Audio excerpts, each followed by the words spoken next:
एक गांव की 4 महिलाएं कुएं पर पानी भरने गई। पानी भरते समय चारों महिलाएं इधर उधर की बातें कर रही थी। कुछ समय बात करने के बाद वह अपने बेटों की तारीफ करने लगी। पहली महिला बोली, मेरा बेटा काशी से पढ़कर आया है। वह संस्कृत विषय का विद्वान हो गया है। बड़े से बड़ा ग्रंथ उसे मुंह जुबानी याद है और वह बड़े विश्वविद्यालय में नौकरी भी करने गया है।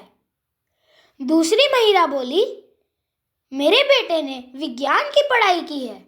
वह वैज्ञानिक बन गया है और एक दिन सबसे बड़ा वैज्ञानिक बनेगा।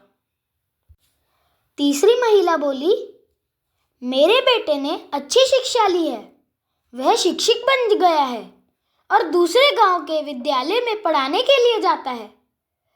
चौथी महिला यह सब चुपचाप सुन रही थी, लेकिन उसने कुछ नहीं बोला।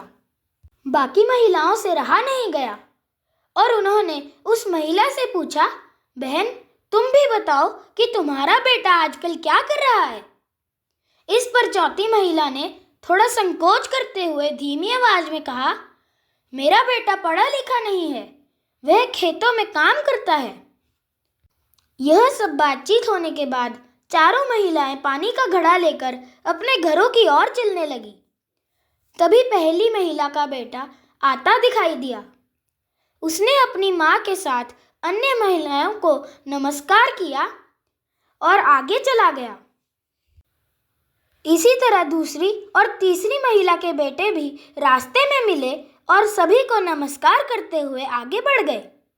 थोड़ी देर बाद चौथी महिला के बेटे ने जब रास्ते पर अपनी माँ को सिर पर पानी का घड़ा लेते हुए आते देखा तो दौड़ कर आया, उसके सिर से घड़ा उतार लिया और बोला, तुम क्यों चली आई? मुझे कह दिया होता।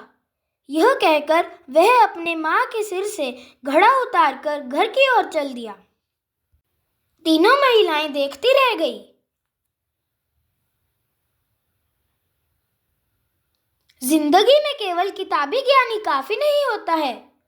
बच्चों में व्यवहारिक ज्ञान का होना भी आवश्यक है। हमें यह सीखना होगा कि किताबी ज्ञान केवल ज्ञान बढ़ाने के लिए होता है।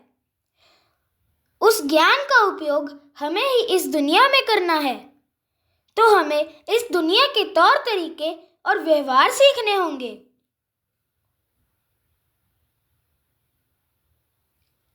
हंसते रहिए, मुस्कुराते रहिए, मस्त रहें, स्वस्थ रहें। ईश्वर की कृपा आप पर सदैव बनी रहे।